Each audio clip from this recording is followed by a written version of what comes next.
उत्तर मिला है, जैसे पाप पुण्य, दिन रात, सुख दुख आदि आदि हमारे के मिले हैं। अब के बाद समस्या खड़ी हुई लोगों क्या कि अच्छा क्या है, बेकार क्या है, हम क्या करें क्या ना करें। तो इसके लिए कहे कि संत जन बताए कि संत माँ तो एक मानव है संत, नहीं तो तुलसीदास जी को मान लिया, वाल्मीकि जी को मान लिया, व्यास जी को मान लिया कि संत जन उसी तरह से सुख दुख पाप पुण्य ज्ञान अज्ञान अलग कर देते हैं। जैसे हंस दूध पानी में नहीं खाए, एकमात्र ऐसा हंस ही है जो अलग कर सकता है दूध का दूध पानी का पानी।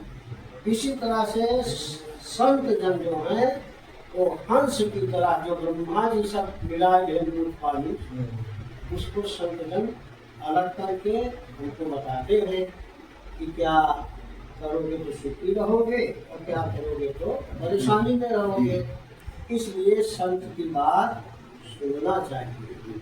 और ब्रह्मा जी, ये तो रही तुलसीदास के अनुसार। अब ब्रह्मा जी जब सृष्टि करने लगे तो सृष्टि में मनुष्य की रचना जब किया तो ब्रह्मा जी को लगा कि मनुष्य प्राकृत प्राणी है। प्राकृत माने उसका जैसे स्वभाव है उसे काम करेगा स्वभाव के अनुसार। तो स्वभाव के अनुसार किसी का खराब स्वभाव, किसी का अच्छा, किसी का मिला जुला, तो स्वभाव के अनुसार करेंगे। तो जब गलत कार्य करेंगे तो उनको दंड मिलेगा। तो ब्रह्मा जी को दया, तो दया बस ब्रह्मा जी ने कि अगर कदाचित कोई गलती कर ही जाए, पाप कर जाए, तो कैसे उस पाप से मुक्ति उनको मिले। तो व्यास जी के माध्यम से गीता भगवान श्री कृष्ण कह रहे हैं, भगवान कह रहे हैं कि सह यज्ञा प्रजा सृष्ट्वा पुरोवाच प्रजापति। प्रजापति माने ब्रह्मा जी।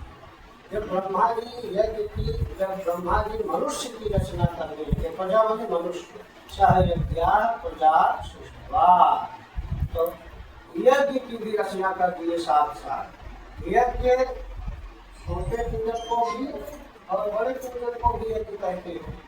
कोई जरूरी नहीं कोई ऐसे व्यवस्था करा करवाए, रोज जो अगरबत्ती से जिसको जो बुद्धि है वही है यज्ञ। तो कह रहे हैं कि यज्ञ की रचना किया और हम मनुष्यों को आदेश दिया, देवान भावयता ने इस यज्ञ को करके तुम लोग देवताओं को खुश करो। यानी हम पूजा पाठ करते हैं देवताओं को प्रसन्न करने के लिए करते। यज्ञ से बचा हुआ अन्न का उपभोग करता है वो सभी पापों से मुक्त हो जाता है। याद होगा आप सभी खूब याद होगा, जब पहले रास हो मतलब मारा जाए जाए निकाल दिया। तो जो बचा हुआ धन मिलाएंगे वो यज्ञ से बचा हुआ हो जाएगा। इसके बाद भी जब भोजन बनाए भगवान को भोग लगा दिए, वो भी यज्ञ का बचा हुआ प्रसाद हो गया। तो कह रहे हैं कि यज्ञ का बचा हुआ प्रसाद जो ग्रहण करेंगे वो सभी पापों से मुक्त हो जाएंगे। भुंजते थे तो हम पापा ये वचन के आत्मकारणात्, जो कुछ खेती से काट के लाए इकट्ठा किए किसी को और बनाए तो भगवान को भोग भी नहीं लाए, गौ माता को विरासत भी नहीं दिए, तो उनको कह रहे हो भोजन नहीं करते, और साक्षात पाप का भक्षण करते हैं। अब पाप का परिणाम जो है बुरा होता है।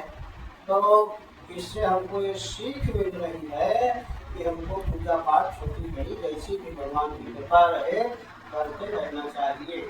और पूजन के माध्यम से अभी हम लोगों ने जाना कि देवता खुश होते हैं। तो खुश कोई व्यक्ति कैसे होता है, जैसे आपकी तारीफ करे कि राजू भैया आप बहुत अच्छे हैं, बड़ा बड़ा आपका परोपकार हुआ, बहुत बढ़िया बढ़िया आप काम किए जीवन में और प्रेरणा दे गए लोगों को, तो आप खुश हो जाएंगे। इसी तरह से देवताओं की भी पूजा के लिए तुम्हारे वेद व्यास जी, तुलसीदास जी, वाल्मीकि जी देवताओं की स्तुति पुराणों में, वेदों में, रामचरितमानस में लिखे, और स्तुति में लिखते लिखते भाई सूरज के आगे अगर दिया निकल गया तो दिया का महत्व है। बड़े बड़े योगी, बड़े बड़े ज्ञानी, जिसका गुणगान जिसको कुछ नहीं कर सके स्तुति करके, और हमारी बात की क्या। तो उसी तरह से भोलेनाथ को ज्ञान के भंडार में इन्हीं के जरूर से 14 सूत्र निकले, तब सभी भाषाओं का विकास हुआ।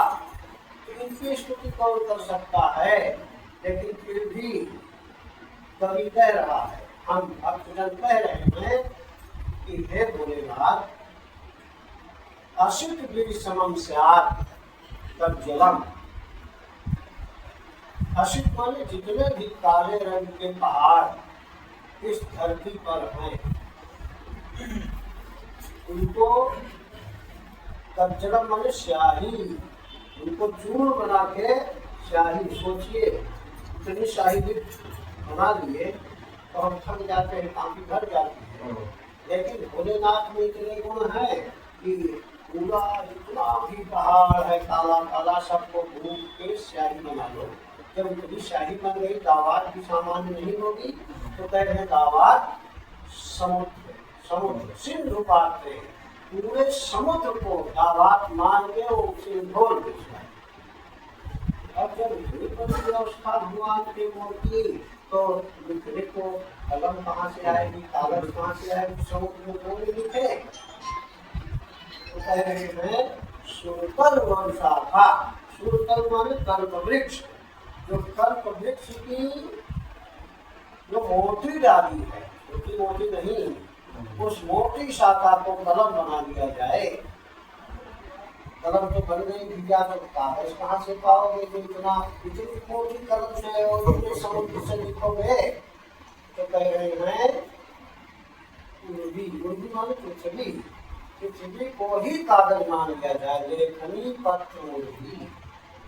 बड़ी व्यवस्था, हम लोग तो एक काफी लिखते हैं, ज्यादा से ज्यादा 20 काफी तो दया ही नहीं पाते। तो कह रहे हैं कौन लिखेगा इतनी बड़ी व्यवस्था में।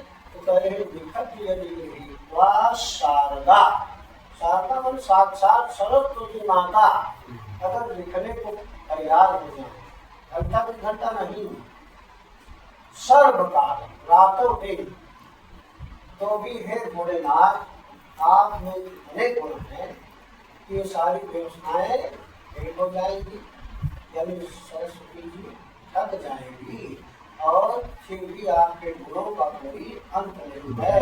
ऐसे गुणगण संपन्न जिनमें लेश मात्र भी दोष नहीं है, आपकी तारीफ किए, आपकी किए, हमारी कोई किया तो हमारे लिए तो अपूर्ण भी है, लेकिन हम खुश हो जाते हैं जिनमें कोई गुण का लेश मात्र भी नहीं है। ऐसे भोलेनाथ की स्तुति जब सरस्वती माता थक गई थी बड़ी व्यवस्था में, तो हमारी आपकी क्या विनती है। इसका मतलब इस श्लोक का भावार्थ ये हुआ कि हे भोलेनाथ, हम महान पूजे बनाए तो हमको अहंकार ना हो, क्यों तो कोई नहीं कर पाया हम कर और रोज पूजा करने, यानी अहंकार हमको ना हो। जब इतनी बड़ी व्यवस्था सरस्वती की थक गई तो हमारी क्या अवकाश है कि हम भगवान की कहेंगे कि हम आपके गुणों का खूब वर्णन कर रहे हैं। इन्हीं भावनाओं के साथ रोज की पूजा करना चाहिए। और आपके यहाँ बुजुर्ग लोग बैठे बड़े सब सामने कह रहे हैं, और भी नहीं यही से बैठे यहाँ से बैठे